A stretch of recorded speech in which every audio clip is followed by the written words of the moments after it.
find ourselves outside the stony monolith that is Chamberlin Hall. Despite its dusty and dingy exterior, it is home to one of the most interesting of environments, the University of Wisconsin Physics Department, home to some of the most interesting creatures known to this planet.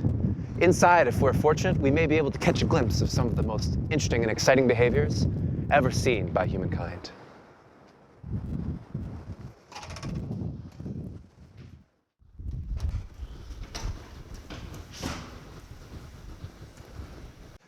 As we walk in, the atmosphere becomes increasingly overbearing. A sense of stress and insignificance is almost palatable. Ironically, however, the animals who live in this hallowed halls thrive in this type of environment. Of the many classes of creatures one might find here, there is one in particular that is of very important interest, and that is the seemingly undervalued graduate student.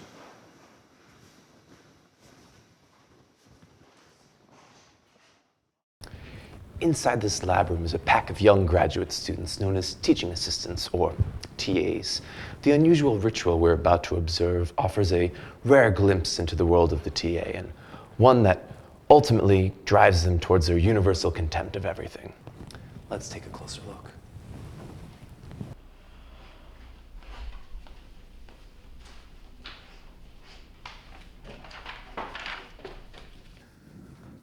There is little in the world of graduate students stranger and more unnecessary than the art of undergraduate grading. The TAs work under extraordinary time constraints with minimal nutritional supplements. Under such extreme duress, the TAs have fewer than 24 hours to complete all the material. Obviously, the overburdened graduate students have come up with an extraordinary amount of techniques to combat this issue. See here, this TA's remarkably clean and efficient adaptation. He is able to tell with a single swift glance whether a problem is fully correct. If there is even a single error, the TA marks a large X for the problem and moves on, awarding no partial credit. He may be well rested after each grading session, but sleep comes at the expense of poor TA ratings. Known for his impressive clarity, we now approach the swiftest of graders in the group. Extraordinary. It is entirely indecipherable. Was it the force balance equation that was wrong, or was it a units error? Did the student even actually make a mistake? We'll never know. Simply remarkable. Oh no, this student has yet to adapt to his new environment. He must be a first year. New to Chamberlin Hall, he has yet to learn an efficient way of grading. Holding on to his incalculably disastrous hopes of preparing his students, he is leaving educational and worse, supportive comments behind. Unfortunately, he is set to have a very long night ahead of him.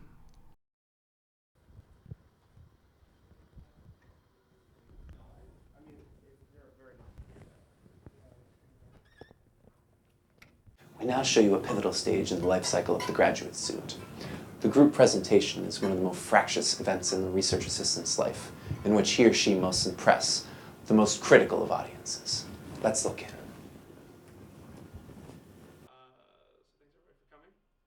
This is his display ground. He must first dazzle his committee not so much with his costume, but with his choreography. Now he presents the collective knowledge of all the previous RAs before him, starting from first principles. He then impresses his advisor with the greater plumage of unbroken equations, more than any RA before him. A rather impressive variety of plots follows the theory. After an overlong introduction to his research topic, he now presents his elaborate data. And if you've got it, why not flaunt it? With the smallest of error bars and a chi-square that is certainly as spectacular, this will surely impress.